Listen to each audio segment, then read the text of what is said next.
안녕하세요. 노무노인대건의 김정훈 노무사입니다. 오늘은 MBC에서 새롭게 방영한 드라마 노무사 노무진에 대해 공인노무사 시점에서 한번 리뷰를 해보겠습니다. 안녕하세요, 대표님. 네, 안녕하세요. 네, 오늘이 이제 6월 2일이고, 지난주 이제 금요일, 토요일에 1화, 2화가 방영이 됐습니다. 노무사 노무진이. 대표님 어떻게 보셨나요? 생각보다 재밌었습니다. 네, 저도 사실 그 이전에 뭐 예고편이나 뭐 티저를 봤을 때는 유령을 본다라는 컨셉 때문에 조금은 유치하지 않을까 생각을 했었는데, 그렇죠. 네. 1화, 2화 저는 정규방송으로 정주행을 했거든요. 너무 재밌었어요. 그러면 그 노무사 노무진 드라마에 대해서 간단히 좀 설명 좀 부탁드릴게요. 네, 말씀드린 대로 컨셉 자체는 유령을 본다라는 컨셉이에요. 그래서 억울한 원혼들의 그런 원한을 좀 풀어준다라는 개념으로 접근을 하시면 좋을 것 같은데요. 그중에 이제 정경호 배우님이 노무사 노무진 역할을 맡았고, 설이나 배우님이 노무사 노무진의 처제 역할을 맡으면서 좀 사건을 풀어가는 형태로 아마 진행이 될 것 같습니다. 그럼 그 노무사가 유령을 본다고요? 네, 맞아요. 사실 이제 노무사 노무진도 원래부터 유령을 봤던 건 아니었고, 그 공사 현장에서 목숨을 위협받는 그 순간에 전태일, 네, 그분도 전태일이라고 하시더라고요. 전태일을 통해서 좀 계약서를 쓰고 억울한 영혼들의 원한을 너가 좀 풀어줘라 라는 형태로 좀 이야기가 지속이 되더라고요. 그동안은 뭐 변호사, 검사, 경찰 이런 드라마들이 많았잖아요. 맞아요. 노무사 드라마는 처음인 것 같아요. 맞습니다. 시청자분들이 궁금해하시는 게 이제 노무사가 어떤 일을 하는지를 이제 모르시는 분도 많을 거예요. 네. 한번 간단히 설명 좀 부탁드릴게요. 네, 말씀해 주신 대로 노무사라는 직업을 직접적인 소재로 한 최초의 드라마인데요. 극 중에서도 이제 정경호 배우가 이런 말을 합니다. 노무사, 일할 노, 힘쓸 무, 선비사. 일하는 사람들을 위해 힘쓰는 선비라는 이야기인데요. 사실 많은 분들이 노무사 하면 근로자들을 위해서만 일하는 직업으로 알고 있는데 실제로 그렇진 않습니다. 근로자와 또 기업인, 대표자, 사용자를 공통적으로 좀 아우르는 일을 한다고 보시면 되고, 지금 1화, 2화에서 보셨듯이 뭐 산재 관련한 일도 하고요. 또 부당해고, 임금체불, 또 4대 보험 아웃소싱, 기업 인사노무, 법률 자문, 그다음에 뭐 인사 관련한 여러 가지 컨설팅도 진행을 하는 참 어렵게 다양한 직업이라고 보시면 될 것 같습니다. 그래서 저희가 이제 방송 드라마를 봤는데 네네. 이제 또 시청자분 궁금하실 게 과연 이게 현실과 맞냐? 맞아요. 실제 노무사가 하는 업무가 맞고 그러한 상황이 있느냐? 이게 좀 이제 궁금하실 수 있잖아요. 네. 혹시 보시면서 현실과 좀 다른 부분, 좀 뭐 아쉽다, 아니면 다르다 이런 부분 있으셨나요? 가장 처음으로는 뭐 저희가 서두에 말씀드렸듯이 유령을 본다는 컨셉이죠. 그런 컨셉이 당연히 드라마니까 다를 수밖에 없는데, 두 번째는 이제 제 개인적인 생각인데요. 대사 중에 그런 대사가 나와요. 야, 할 거 없으면 노무사라도 따. 네.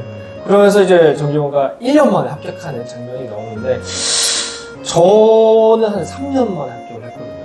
대표님도 거의 2년 정도 걸리신 걸로. 조금 덜 걸렸습니다.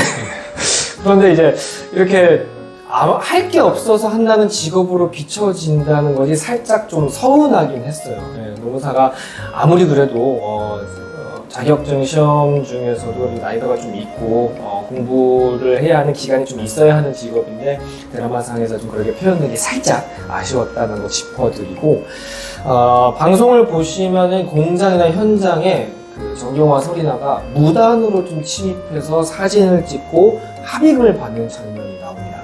그런 장면이 실제로는 있을 수가 없어요. 또 형사 출신, 경찰 출신인 대표님 입장에서는 어떻게 보시나요? 일단 뭐 동의 없이, 사전 통보 없이 임의로 들어갔을 때는 뭐 방송에 나온 것처럼 주거 침입죄 또 업무방해죄가 성립할 가능성도 있습니다. 네. 그런 부분은 되게 각별히 유의해야 하고요. 저희도 뭐 그렇게 실제로 하신 적은 한 번도 없고, 네. 실제 노무사분들도 그렇게 하는 경우는 없습니다. 실제 현장에서는 그 앞에서 입구에서 다 신원 확인을 합니다. 그래서 대표님 말씀해 주신 것처럼 건조물 침입죄라든가 업무 방해죄가 적용이 될 수 있고요. 네, 마지막으로 촬영 일자가 제가 보기엔 한 재작년쯤이었던 것 같아요. 또 대사 중에 1년에 500명의 노무사가 탄생한다는 표현이 나오는데 그때 당시에만 좀 급작스럽게 늘었던 거고 지금은 330명만 뽑고 있다는 점도 현실과 좀 다른 점인 것 같습니다. 매우 디테일하게 오셨네요. 네, 재밌게 봤습니다. 그러면 이제 좀 현실과 다른 거 이런 부분 외에 네. 이제 제가 봤을 때는 뭐 법령도 그렇고 상황도 이런 내용면에서 상당히 좀 구체적인 것 같더라고요. 네, 되게 네, 네. 짜임새가 있는 드라마 같은데 그 드라마에 좀 좋았던 점에 대해서 좀 설명 좀 부탁드릴게요. 네, 현실 고증이 참 잘 됐다 하는 부분이 그 초반에 정병호랑 서리나가 그 명함을 들고 돌발로 방문을 해서 뿌리는 장면이 나와요. 저희도 그런 거 했었잖아요, 기업 초기에. 실제로 기업을 하시면 거의 모든 게 영업력이기 때문에 그런 부분 참 현실 고증 잘한 것 같고, 그리고 실제로 근로계약서 사인이랑 근로계약서 작성을 안 하시는 분들 정말 많습니다. 네. 요즘에도 안 하는 거 많고 네, 원래 그날 써야잖아요. 맞아요. 그리고 극중을 보니까 정규직 안 될 수도 있잖아. 네. 3일 뒤에 쓴다. 뭐 이런 부분이 있으면 이 부분은 좀 많이 위험한 것 같아요. 네, 근로조건 명시라는 조항이 근로기준법에 적용이 되어 있기 때문에 지키지 않으면 벌칙 조항이 있거든요. 그래서 보시는 분들도 근로계약서 무조건 작성하시고 사인까지 하셔야 됩니다. 그리고 보면 그 공장의 안전 상태라던가 매뉴얼이 낡았다던가 아니면 기숙사 환경이 좀 좋지 않다거나 하는 부분도 있는데 안타깝지만 실제로도 많은 중소기업들 심지어 또 대기업의 그런 현장들의 상태가 되게 열악합니다. 그래서 저 같은 경우는 작년부터 안전보건공단이랑 그 안전보건관리 체계 구축 컨설턴트로도 활동을 했었는데요.